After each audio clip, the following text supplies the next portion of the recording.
Assalamualaikum warahmatullahi wabarakatuh. Gimana kabar semua? Sehat semua? Alhamdulillah. Ya, hari ini atau malam ini kita melanjutkan diskusi. Saya lihat diskusi teman-teman himmah terus eksis ya. Ini saya kira sebuah dedikasi yang sangat penting untuk membangun wacana dan ilmu pengetahuan di Nahdlatul Wathon.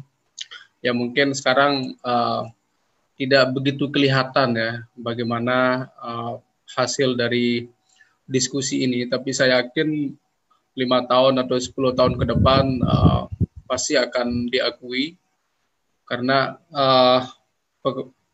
perkembangan wacana saya lihat di teman-teman Nahdlatul Wathon ini sudah lompatannya sangat luar biasa. Kenapa? Karena tentunya ini adanya akses yang terbuka dari teman-teman himmah ya, yang membiarkan kadernya belajar di komunitas-komunitas lain, termasuk di PMII, kemudian di HMI, ataupun di himpunan mahasiswa lainnya. Bahkan kalau kita bicara tentang Nahdlatul Wathon ini, tidak ada identitas tunggal kalau saya lihat. Karena dari data-data di lapangan yang saya temukan, jamaah Nahdlatul Wathon sudah tersebar ke berbagai elemen. Ada yang di HTI, ada juga yang di Muhammadiyah, ya. Ada juga yang di Jamaah Tabligh. Ini banyak kalau teman-teman masuk ke dalam itu, banyak sekali teman-teman kita dari dulunya aktivis Nahdlatul Wathon kemudian masuk di Jamaah Tabligh. Mungkin bagi Jamaah Tabligh memandang wah ini sudah mulai bertaubat gitu kan. Jadi apa yang terjadi dengan teman-teman di Jamaah Tabligh ini sebenarnya tidak jauh berbeda dengan beberapa komunitas keagamaan. Misalkan dari beberapa kasus ya, kayak di Korea Selatan itu pertemuan-pertemuan agama di gereja misalkan ya menjadi salah satu faktor yang kemudian berkontribusi pada penyebaran COVID-19. Ya. Selain di Korea, misalkan di NTB saja kan ada salah satu pendeta yang saya baca itu dia ada pertemuan di Jakarta, di Jawa Barat, kemudian dia menularkan komunitas lain. Di Israel juga sama ya. Kelompok-kelompok fundamentalisme Yahudi yang tidak mau mendengar pemerintah kemudian juga terjebak pada kasus penyebaran COVID-19 ini.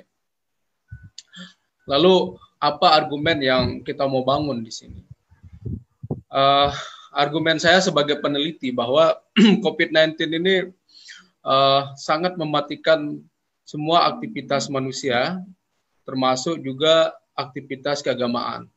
Kalau bahasa saya kemarin itu memang mendisempower. Ya. Jadi bagaimana mendisempower, ya, tidak membuat berdaya begitu komunitas-komunitas Muslim, termasuk juga Jamaah Tabligh di dalam melakukan praktik keagamaannya. Dan yang sangat kita khawatirkan di sini adalah Jamaah Tabligh. Kalau teman-teman baca misalkan media kayak Al Jazeera, kemudian ada media New York Times ya.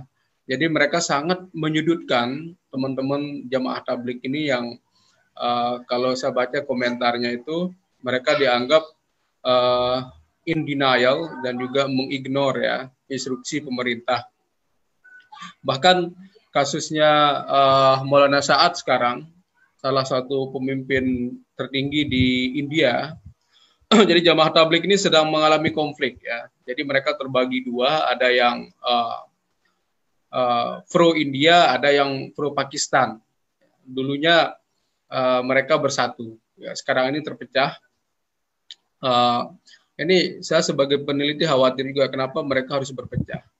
Padahal kalau kita melihat dari sisi ideologinya, bahwa Jamaah Tabligh ini kan bisa menjadi payung besar terhadap komunitas-komunitas Muslim yang ingin menggapai spiritual self renewal. Ya. Jadi Jamaah Tabligh ini semacam interseksi. Jadi dia semacam tempat persinggahan dari berbagai komunitas Muslim, mulai dari teman-teman NU, kemudian Muhammadiyah, teman-teman NW yang tidak puas spiritualitasnya di komunitas mereka, kemudian singgah di Jamaah Tabligh. Nah, kenapa? Karena Jamaah Tabligh ini mereka tidak mau bicara mazhab. Jadi Syekh Ilyas pada waktu itu memutuskan bahwa Jamaah Tabligh ini salah satu identitas keagamaannya adalah demazhabisasi. Mungkin saya pernah sampaikan di teman-teman Himmah. Jadi mereka ingin deculturalize mazhab, gitu. Membongkar pola-pola mazhab, praktik-praktik mazhab yang selama ini sangat memecah belah umat Islam. Jadi Jamaah Tabligh ingin tampil dengan warna baru yang tidak mengedepankan itu, bahkan kalau bisa ditiadakan. Karena mereka memandang bahwa perdebatan-perdebatan mazhab itu sangat menguras tenaga, kemudian sangat menguras tenaga dan dianggap sebagai aspek yang memecah belah umat. Tapi yang menarik justru Jamaah Tabligh terjebak sekarang ketika mereka hanya ribut persoalan Amir. Jadi Amir bagi yang pro India, mereka membuat kultur baru bahwa Amir ini harus ada dan selamanya berlaku begitu untuk satu orang. Nah, teman-teman di Pakistan yang selama ini ikut juga menjadi bagian dari jamaah yang markas di Pakistan, mereka tetap berpegang kepada yang lama bahwa Amir itu sifatnya temporer dan di setiap komunitas itu ada amirnya. Jadi tidak ada amir yang kemudian duduk di satu posisi begitu. Nah ini gara-gara persoalan amir ini mereka pecah. Sangat disayangkan sekali. Di Inggris itu mereka sampai mau saling bunuh di sana gara-gara mempersoalkan masjid. Misalkan di markas Daisbury itu, jadi yang pro India sama pro Pakistan sampai ke pengadilan hanya memperebutkan masjidnya. Nah kalau di Masjid Raya ini masjid yang dimiliki oleh teman-teman yang pro Pakistan, bukan yang pro India. Pro India dia keampenan.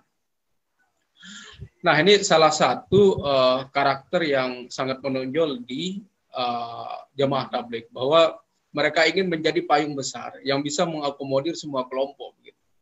Nah sangat kita sayangkan memang bahwa perbedaan penafsiran ini yang justru kemudian membuat mereka terpecah. Hal lain juga yang menarik dari Jamaah Tabligh ini, ya ini sharing aja sebelum kita bahas ke COVID-19. Jadi ada, ini pengamatan saya sebagai peneliti, mereka mengedepankan ekualitas, ya, bahwa semua jamaah yang ikut di Tabligh itu posisinya sama. Makanya saya bilang di Jamaah Tabligh bisa saja misalkan sekarang kita jadi kiai, besoknya kita jadi santri gitu, atau nanti malamnya bisa jadi santri. Ketika kita huruf, ketika kita dakwah, dan kita harus mendengar teman kita untuk memberikan nasihat. Berbeda dengan pola-pola keberagamaan ormas Islam yang lain. Kalau udah jadi kiai ya nggak bisa jadi santri gitu kan. Dia harus dipuja, kemudian dia harus dikagumi begitu ya. Dan nggak bisa jadi santri. Nah di Jamaah Tabligh Anda mau jadi santri ya besok itu bisa jadi kiai. Nah, ini ada perbedaan ya. Kalau kita lihat kultur keberagamaan yang berkembang di Jamaah Tabligh.